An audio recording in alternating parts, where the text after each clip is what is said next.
Hey guys, what's up? Welcome back to DIY Motorsport. I am Mike, and today we're gonna work on the sleeper bed go-kart. I want to try and get the motor installed today. That way we can get the body all fit, and then we can continue on with the rest of the chassis, get the steering mounted up, and pretty much just keep moving forward. But I'd really like that motor in for kind of a baseline as to where we're going to start with all of our bracing, going from the back forward. Before we jump into that, I want to give you a quick update on the mini Banshee. We got some parts ordered, we got some parts installed, and got one more part that I need to make. Probably get that done Monday, and we'll have a video out next weekend for it. But let me show you what we got on it, and then we'll jump back into the race car bed. So stay tuned.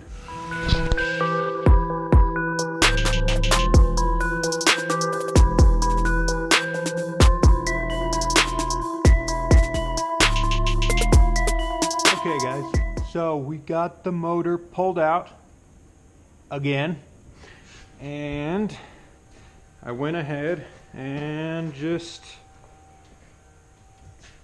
ordered the torque converter. So got it installed, had to do a whole bunch to remake a motor mount. The other one was a lot simpler and everything, but we had to get cutouts to fit this guy right here. Just to make the chain and everything line up, we wanted to bring it up on an angle and still mount into our same spot. So I got as simple as I could make it. Motor mount, got it painted. One thing we need to build is, you can see it in there, this sprocket right here. So we run into the same problem that we had with this clutch. And by the way, I think that a big issue with this clutch was it spins pretty free. It feels like it spins really free, but I think that welding this on here, it warped this just enough that it doesn't spin as free as it should. It's the only thing I can think of, because the bike runs great if you lift the rear wheels off the ground, or if you start out in like half throttle to where this is supposed to be engaging. But so that's why we went ahead and just ordered the torque converter. It's going to be a lot better for full range, low range, mid range, high range, everything anyways. So we're just gonna go ahead and bite the bullet and do that. But we do need to make this sprocket out of one of these sprockets, just so that it will fit our chain, and that is something that I will build probably Monday while I'm at work. I just don't have the stuff to do it at the house, but we'll get that built, and then everything should bolt on, and I'll try and get the exhaust and everything done as well, and hopefully we can do a video on that next week.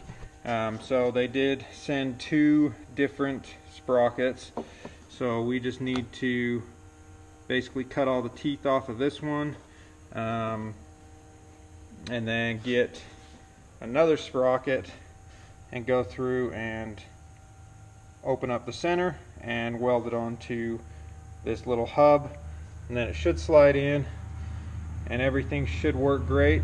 We did get the new carburetor installed.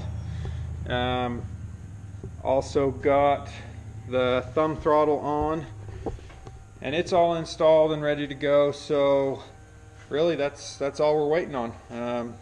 Just getting this little piece built, and we'll put it all together and hopefully it runs good. So let's go ahead and jump into the sleeper. So like I explained before, the motor's going to mount back here, and it's going to be like the V will go this way because it's a shaft drive. If you see, it'll basically sit in the go-kart just like this. This being the back of the go-kart, and then the shaft here, we will get a sprocket that goes on here, and then that is going to run to this sprocket, well, this hub that will have a sprocket, and we'll be able to either put that here or in here, wherever we need to put it to line up with the motor.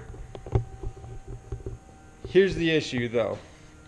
So this motor weighs, I think I weighed it at 156 pounds, and this whole go-kart right now probably weighs,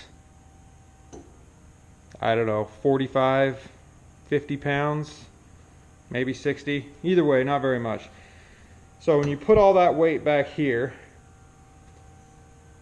the front tires aren't going to stay on the ground at all. And I know that when I put a seat here, I mean, my weight is going to counterbalance that and have it set down, but I really don't want it to have me in it in order to counterbalance it, simply because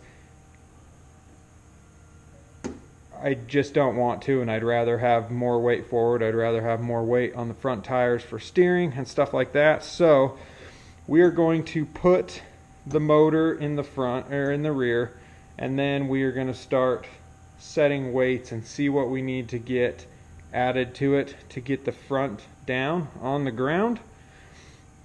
And then we'll probably brace something with a thick steel plate for that weight. And then obviously we're going to add more weight as we build. We'll have the seat, we'll have the plating under here, steering wheel assembly, we'll have batteries, fuel tank, the whole electrical box and all that stuff. But before we add any of that stuff, I want to have the motor in, and I want all four wheels to stay on the ground. I'm not super worried about this thing being heavy. We're going to put a big, huge brake disc on it.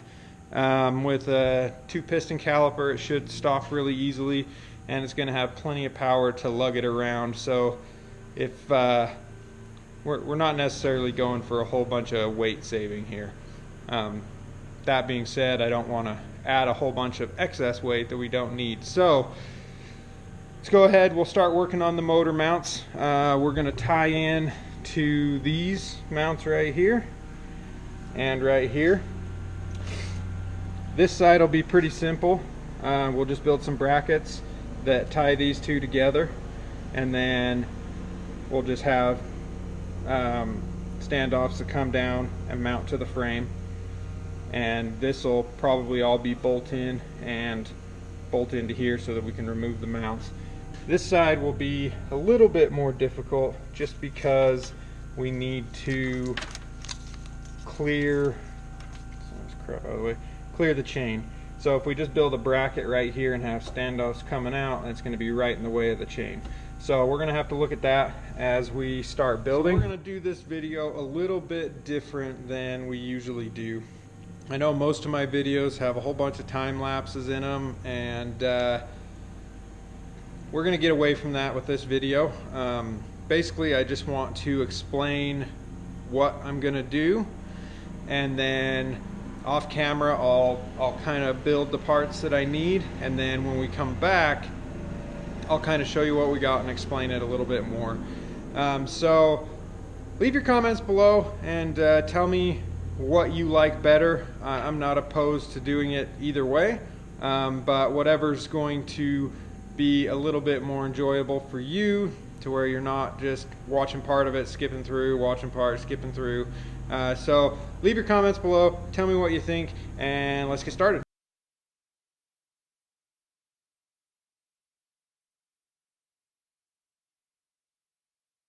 Okay guys, so we got it on the ground, and surprisingly enough the front wheels still touch. It doesn't take much, but I think we're going to be able to make it work. Oh, thrown away. So the plan now, we're going to cut a few pieces of square tubing, probably 2, and mount them to the seat, and then we'll set our seat in there where we want it, and we will tack weld these in. We'll end up putting a piece of plate connecting the 2 pieces with some more holes in it to mount the seat, because I think the seat's got 8 mounting bolts. It's got 6. So we'll put a plate and tie it together for all of that. But once we have the seat in and mounted, then we'll be able to figure out our steering wheel placement, and hopefully we can get a stand put in and get the steering wheel roughly mounted into place. So I'll go ahead and get those pieces cut, get them bolted to the seat, and we'll see you back in a minute.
Alright guys, so we got the seat all mounted, we got the steering wheel in and mounted, so let me show you. And it's all got to be braced and everything. This is all final welded up here, and then it's just tacked in down here, and then we're going to have to brace this up, and obviously a lot more on the motor, and then the frame itself is going to get a lot more bracing all the way around, but not too bad for a day's work. Steering wheel works, motor's in, seat fits. So yeah, next time we work on this project, we should start working on the top part of the frame, start bracing everything, start looking at what we need to do the last two mounts on the motor,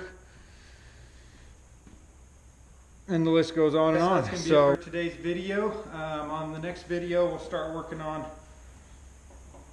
bracing everything up. We got to do the whole top half of the frame and all that fun stuff. We should be starting on the Power Wheels build here pretty quick. I just want to get the Banshee done, which as soon as I build that part that I showed you earlier, we'll be able to put all that together, and hopefully we can be done with that for a little while. And then I told my daughter that we'd go tooling around up in the hills behind our house, so I'll probably take the new four-wheeler up there with her, and then bring it back and start tearing it apart. So not sure what the next video is going to be yet, but hopefully next weekend we will put out a couple videos, so stay tuned. Thanks for watching.